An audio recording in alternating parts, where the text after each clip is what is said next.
جو یہ کچھ کام کر لے گا اپنی زندگی میں تو یہ لوگ وارث بن جائیں گے کس چیز کے؟ جنت کے، جنت الفردوس کے، چھوٹی جنت کے نہیں، ہائی سٹیٹس والی جنت کے۔ نہ چاہتے ہوئے اگر آپ 5 منٹ کے لیے اللہ کی باتوں کو غور سے سن لیں تو چھٹا منٹ آپ کا خود ہی اللہ کی باتوں سے دل لگ جائے گا۔ السلام علیکم ورحمۃ اللہ وبرکاتہ۔ امید کرتا ہوں کہ آپ سب خیریت سے ہوں گے اور سب صحت کے اعتبار سے بھی ٹھیک ہوں گے اور ایمان کے اعتبار سے بھی ٹھیک ہوں گے۔ ہمارے نبی صلی اللہ علیہ وآلہ وسلم اپنے صحابہ سے، اپنے فرینڈ سے ڈیلی بیسس پہ ایمان کی کیفیتوں کے بارے میں پوچھا کرتے تھے، ایمان کی حالتوں کے بارے میں پوچھا کرتے تھے، کیونکہ یہ ایمان جو ہے یہ ہماری سب سے بڑی طاقت ہے۔ ایمان ہماری زندگیوں میں بہت ایک میٹر کرنے والی چیز ہے۔ جو اس کی طاقت کو سمجھ لیتا ہے، جو اس کی ویلیو کو سمجھ لیتا ہے، اس کے لیے بہت بڑی بڑی عبادتیں بھی ایزی ہو جاتی ہیں، لیکن جو اپنے ایمان میں جتنا کمزور ہوتا ہے وہ اپنی عبادات میں اور اللہ رب العزت کے احکامات کو ماننے میں اتنا ہی زیادہ کمزور ہوتا ہے۔ تو ایمان ہماری سٹرینتھ ہے، ایمان ہماری ویلیو ہے، ایمان ہماری سب سے بڑی طاقت ہے۔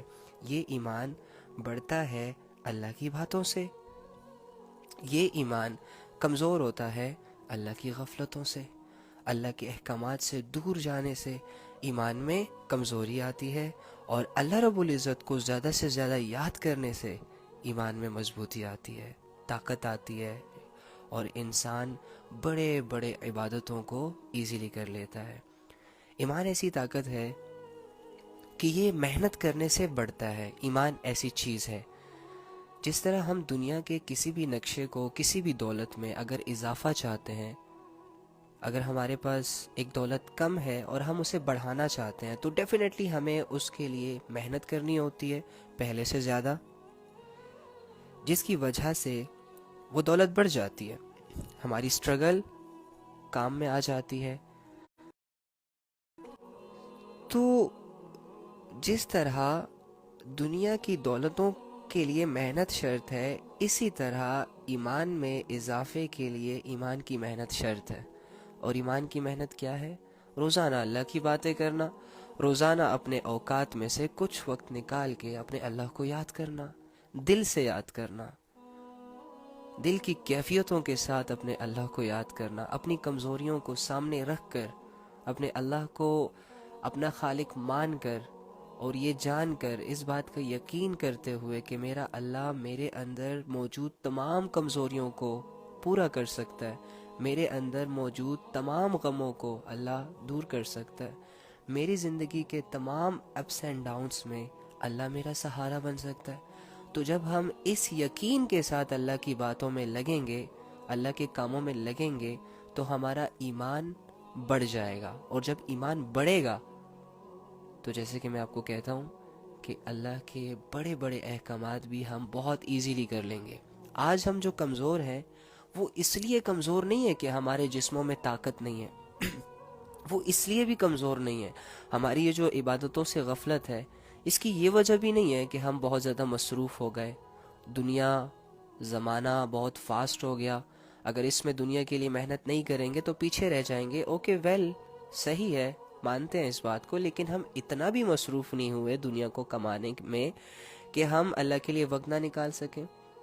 ایکچولی میں جو ریالٹی ہے اور جس کو ہم نے ایکسیپٹ کرنا ہے وہ یہ ہے کہ ہمارا دل نہیں چاہتا، ہمارا دل نہیں چاہتا قرآن پڑھنے کا، ہمارا دل نہیں چاہتا نماز پڑھنے کا، ہمارا دل نہیں چاہتا اللہ کو وقت دینے کا، ہمارا دل نہیں چاہتا کسی کے ساتھ اچھائی کرنے کا، ہمارا دل نہیں چاہتا اسلام کو سیکھنے کا، دل نہیں چاہتا اسلام کو فالو کرنے کا، دل نہیں چاہتا آخرت کو بنانے کا، دل نہیں چاہتا جنت کے لیے کچھ کرنے کا۔ یہ وہ ریالٹی ہے، اس کو ہم نے ایکسیپٹ کرنا ہوگا۔ جب ہم اس کو ایکسیپٹ کریں گے تو پھر یہ جو بہانے ہیں نا، او جی میرے پاس ٹائم نہیں ہے، او جی میں نہیں کر سکتا، میں مصروف بندہ ہوں، مجھے یہ بھی کرنا ہوتا ہے، وہ بھی کرنا ہوتا ہے، کیسے ٹائم نکالوں، یہ صرف اور صرف انسان اپنے ضمیر کو دھوکہ دے رہا ہوتا ہے۔ ایکچولی میں جو بات جو اس کے دل میں ہوتی ہے، جو اس کی مین کمزوری ہوتی ہے، وہ یہ ہوتی ہے کہ اس کا دل نہیں چاہ رہا ہوتا، اور یہ دل اس کنڈیشن تک لانے والا یہ خود ہے. دل نہیں چاہتا کہ وہ اللہ کی غفلت میں دھڑکتا رہے. ہمارے جسم کا ایک بھی حصہ نہیں چاہتا کہ اس سے اللہ کی نافرمانی کی جائے، کیونکہ یہ آنکھیں جانتی ہیں. یہی آنکھیں کل گواہی دیں گی نا ہمارے خلاف. اگر ہم نے ان سے برا دیکھا تو یہ اللہ کو کہیں گی نا کہ اللہ انہوں نے مجھے برائی میں یوز کیا.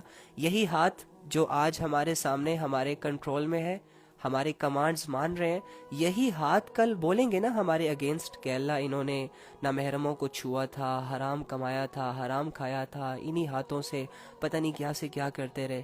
یہ بولیں گے نا. تو یہ چیز ہوتی ہے. ہماری باڈی کا ایک پارٹ بھی یہ نہیں چاہتا کہ ہم اللہ کی نافرمانی کریں، لیکن ہم اس سے کر رہے ہیں. اور اس کی مین وجہ کیا ہے؟ ایمان کی کمزوری. ایمان کمزور کب ہوتا ہے؟ جب انسان اللہ سے غافل ہو جاتا ہے، جب انسان کی زندگی میں دولتیں آ جاتی ہیں، جب انسان کی زندگی 24 گھنٹے کی زندگی صرف بیوی بچوں میں، گھومنے پھرنے میں، نشے تماشوں میں، اسکول کالج یونیورسٹی کے ماحول میں، بے حیائیوں میں گزرتی ہے، اور ایسے کاموں میں انوالو ہو جاتی ہے کہ جن کا نہ دنیاوی فائدہ ہے نہ آخرت میں فائدہ ہے. تو جس کی وجہ سے ایمان کمزور ہو جاتا ہے. اور ایمان کی کمزوری انسان کی کمزوری، ایمان کی مضبوطی انسان کی مضبوطی. ایمان طاقتور کیسے ہوتا ہے؟ اللہ کو یاد کرنے سے. نہ چاہتے ہوئے اگر آپ 5 منٹ کے لیے اللہ کی باتوں کو غور سے سن لیں تو 6واں منٹ آپ کا خود ہی اللہ کی باتوں سے دل لگ جائے گا. بس یہ 5 منٹ کی آزمائش ہوتی ہے. اللہ ٹیسٹ کرنا چاہ رہے ہوتے ہیں کہ اس میں طلب ہے یا نہیں ہے. That's it. اس کے بعد تو آپ کو باتیں سمجھ میں آنا شروع ہو جاتی ہیں. شروع میں تو آپ کو نماز بھی بہت بھاری لگتی ہے، بہت زیادہ بھاری لگتی ہے. وضو بھی بھاری لگتا ہے. لیکن جب آپ وضو کرنے کی نیت سے جاتے ہیں، ہاتھ دھوتے ہیں، تو آپ کے لیے وضو آسان ہو جاتا ہے. اور جب تک آپ پاؤں نہ دھو لیں تب تک آپ وضو تو آدھے میں چھوڑ کر نہیں جاتے نا، یعنی پورا کر لیتے ہیں. لیکن اس سے پہلے ایک فیلنگز چل رہی ہوتی ہے دل میں، یار ٹھنڈا پانی ہے، کیسے اٹھوں گا، فلاں ہے، یہ ہے، وہ ہے، ایک پہاڑ. اسی طرح نماز کا معاملہ ہے. نماز پڑھنے سے پہلے 100 خیالات ہمارے ذہنوں میں آتے ہیں. یار نماز کیسے پڑھوں گا، یار کپڑے ٹھیک نہیں ہے، فلاں نہیں ہے، یہ نہیں ہے، ایسے ہے ویسے ہے.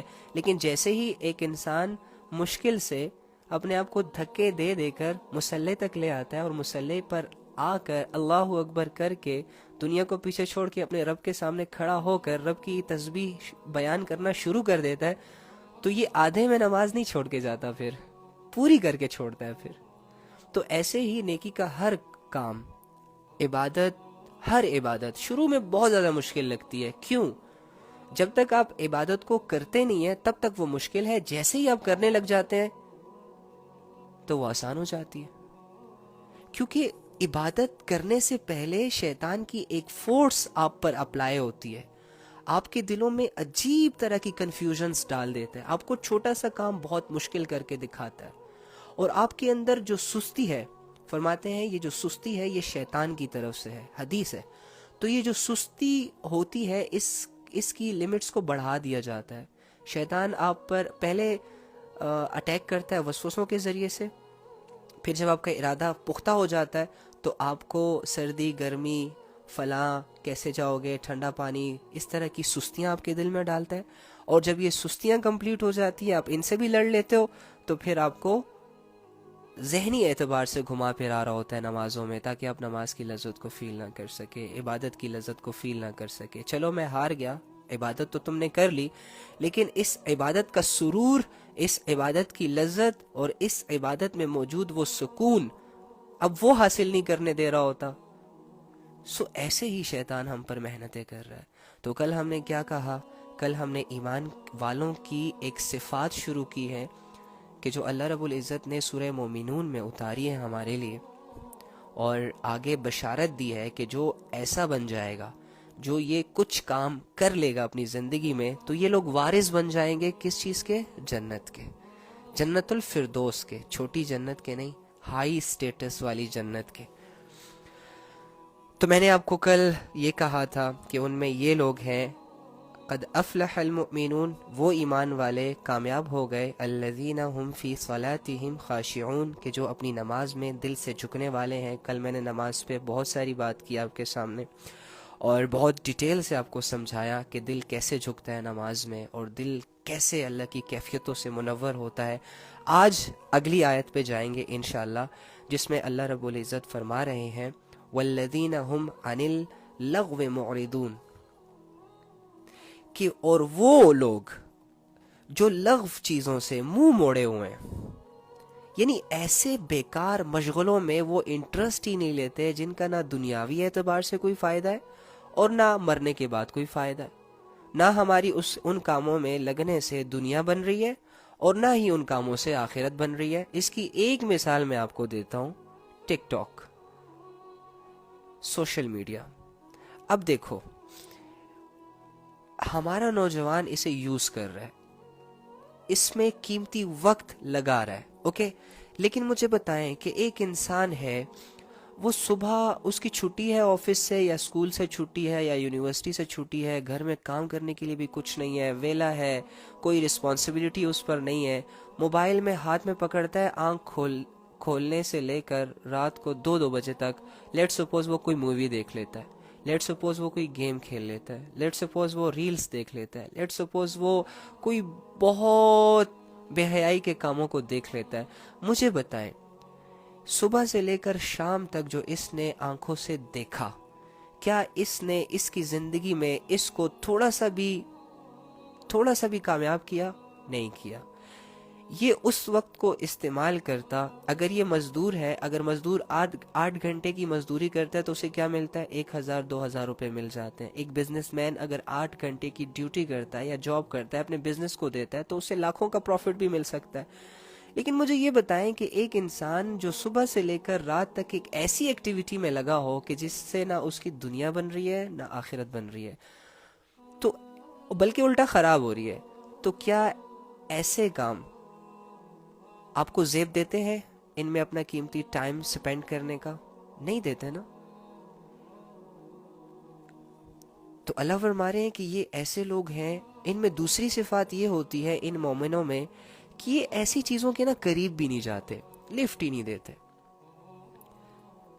اس طرح کی بہت ساری چیزیں ہوں گی آپ کے ارد گرد، گیمز، ڈرامے، موویاں، فلمیں، اور دوستوں کا ایویں ہی ہلا گلا، اور اس کے علاوہ ایویں ہی سیر سپاٹے کرنا، کوئی مقصد ہی نہیں ہے۔ او جی چلتے ہیں، کدھر چلتے ہیں؟ مری چلتے ہیں، کدھر چلتے ہیں؟ فلاں چلتے، کیوں چلتے ہیں؟ ویسے ہی گھوم پھر کے آ جاتے ہیں۔ وہ ویسے ہی کیوں؟ مقصد تو بتاؤ پہلے۔